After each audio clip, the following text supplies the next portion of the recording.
June 6, 1944. 6:29 hours, 3 miles off the coast of Omaha Beach, Normandy. The world smells of diesel fumes, salt spray, and fear. You are rocking violently in the Atlantic swell, packed shoulder to shoulder with 30 other men. The floor is slick with seawater and vomit. The deafening roar of a gray Marine 671 diesel engine vibrates through the soles of your boots, rattling your teeth. You aren't on a majestic battleship. You are in a plywood box, bobbing like a cork in a hurricane. Up front, the coxswain fights the wheel. He's exposed, his head sticking up above the armored gunnels, eyes squinting through the freezing mist. Ahead, the gray horizon is erupting. Tracers zip through the air like angry hornets. Heavy artillery shells from the cliffs of Colville-sur-Mer splash geysers of water high enough to swamp the craft. Every instinct screams to turn back, but this boat doesn't turn back. It is designed for one impossible thing: to drive full throttle onto a sandbar, survive the impact, and deliver its cargo into the jaws of hell. The boat surges forward. The engine screams. The flat steel ramp at the bow, the only shield between you and the German MG-42s, is wet with spray. In 30 seconds, that ramp will drop.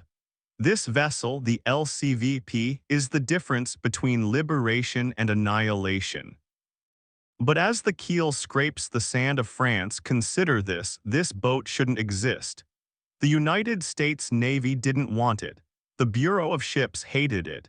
And the man who built it was a whiskey-drinking, profane lumberman from the swamps of Louisiana who cared more about extracting timber than fighting fascists. To understand how the Allies got to this beach, we have to leave the English Channel.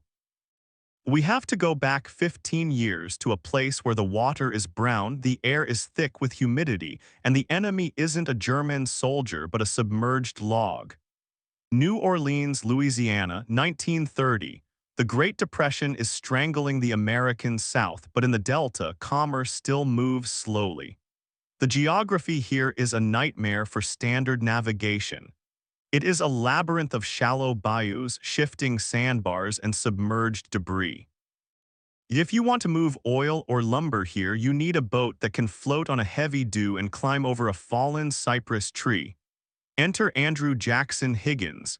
He is a big man with a red face and a temper that can peel paint off a bulkhead.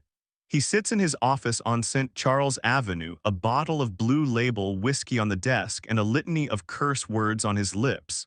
Higgins isn't a naval architect. He's a hustler. He's a logger. And right now he has a problem. He needs to get heavy timber out of the shallowest parts of the swamp. Traditional boats are useless. Their propellers get fouled by weeds or smashed by driftwood, and their deep V hulls get stuck on mud flats.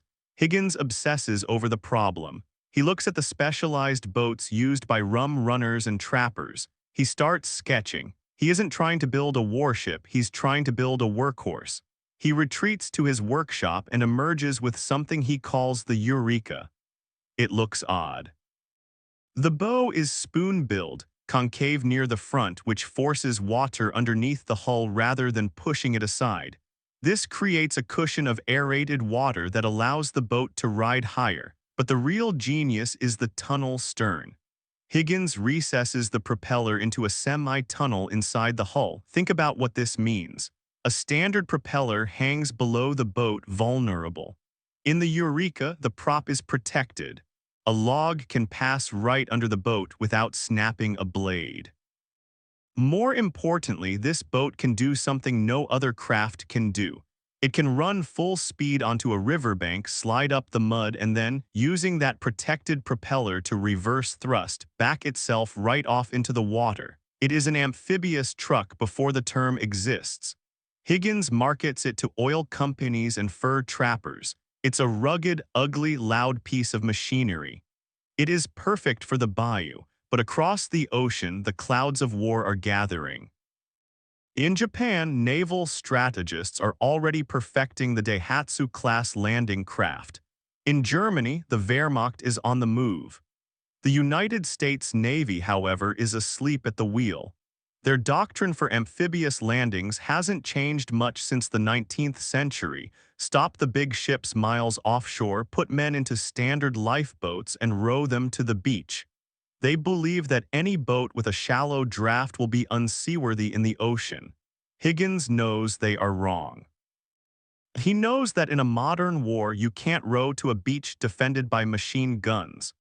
You need speed, you need power, you need the Eureka. He starts writing letters to the Navy Department in Washington. He sends specifications. He offers demonstrations.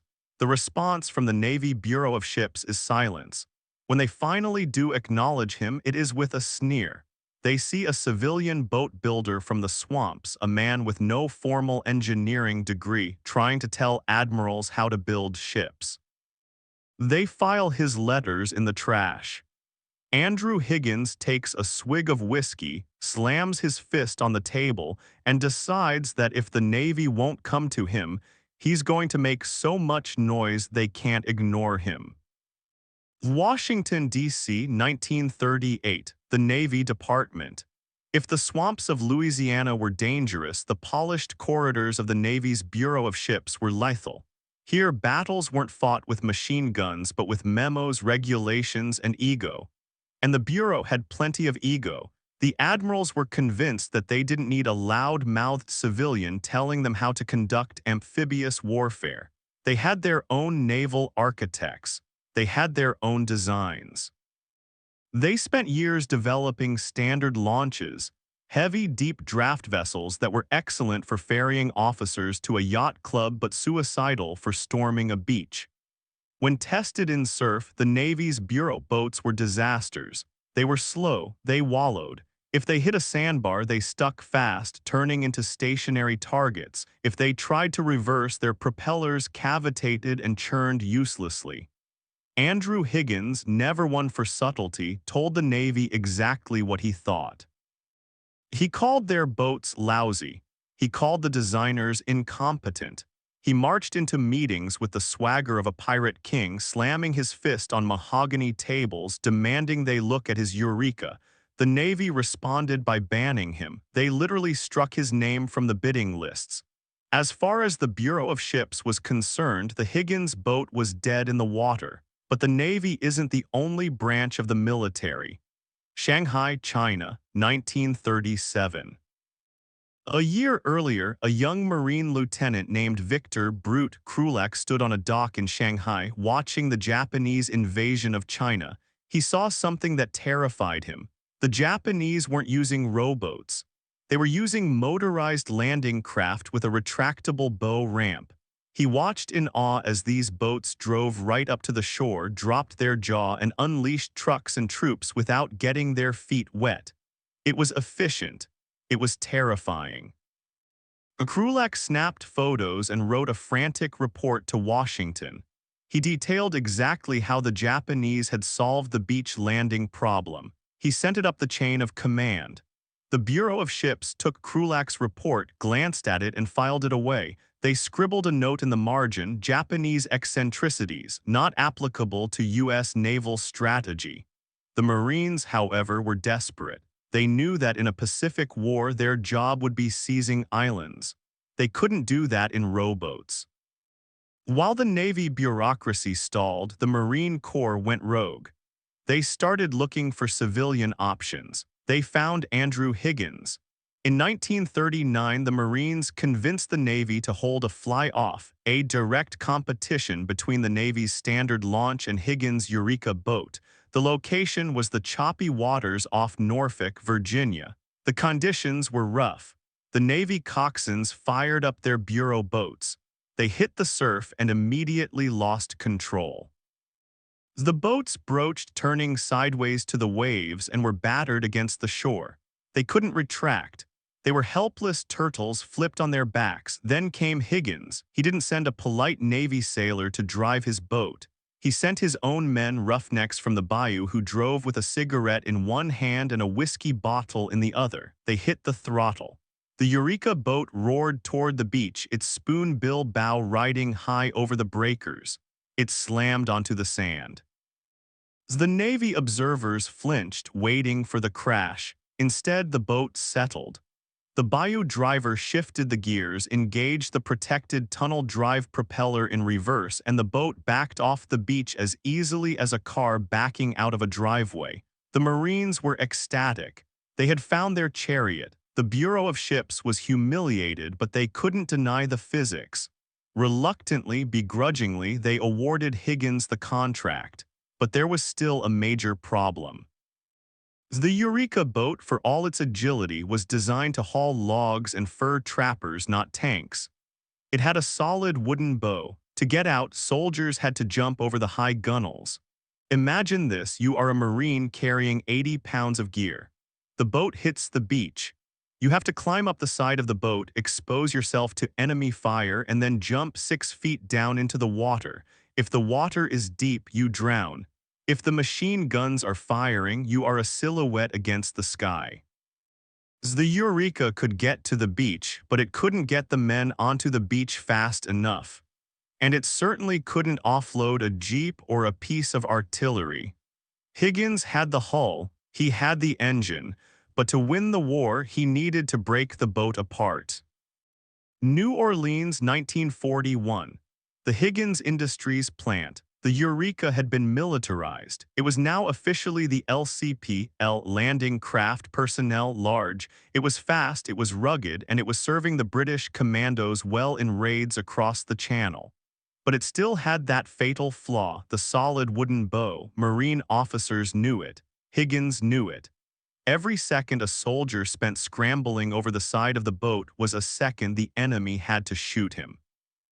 To land vehicles, they were even lashing 2 boats together with a platform in the middle, a clumsy, desperate solution. Then the ghost of Shanghai returned. Victor Krulak, the Marine who had seen the Japanese ramped boats, finally got his sketches in front of the right eyes. The Navy brass was still skeptical, arguing that a flat, open bow would make the boat unseaworthy in rough water. They claimed it would act like a giant scoop, taking on water until it sank.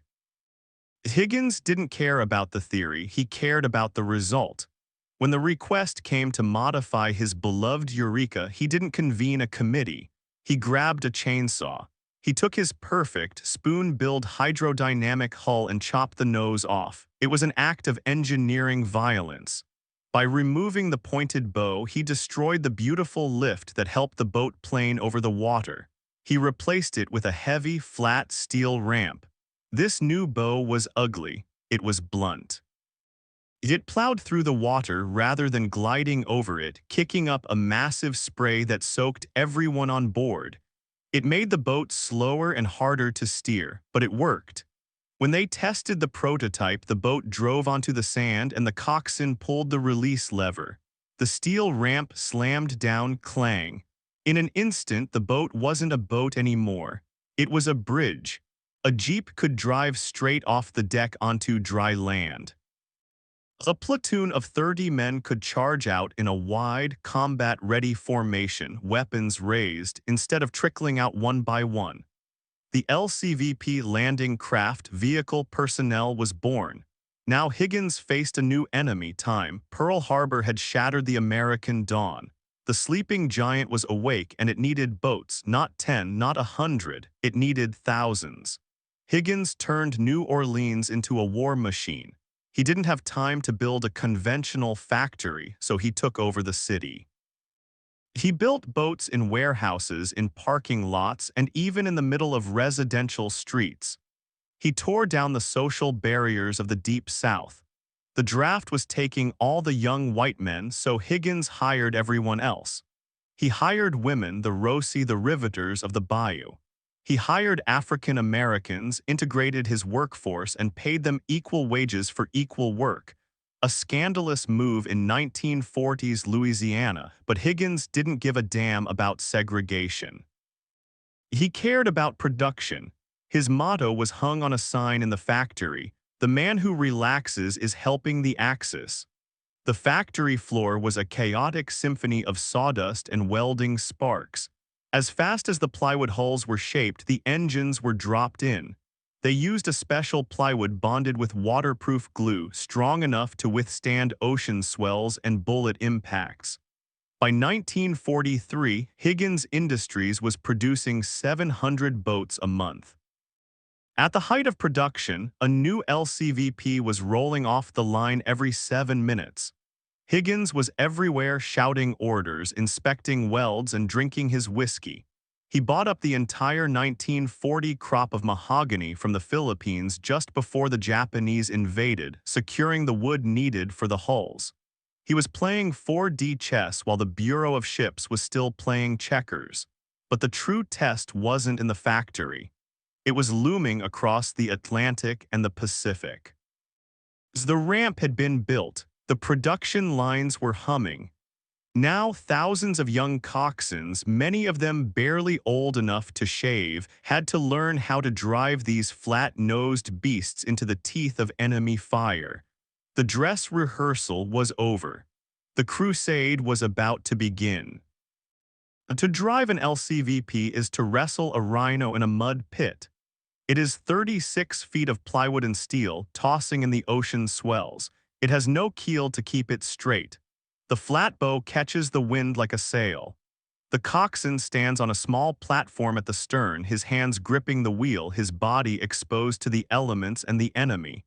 He is usually 20 years old. He is a Coast Guardsman or a Navy sailor, and right now he is the most important man in the invasion force. On the approach to the beach, he has to time the waves. If he goes too fast, he'll broach and flip. If he goes too slow, the current will drag him off course. He has to aim for a specific patch of sand, dodging steel hedgehogs and underwater mines that can blow his wooden craft to splinters. The Higgins boat wasn't just a transport, it was a weapon of unparalleled aggression.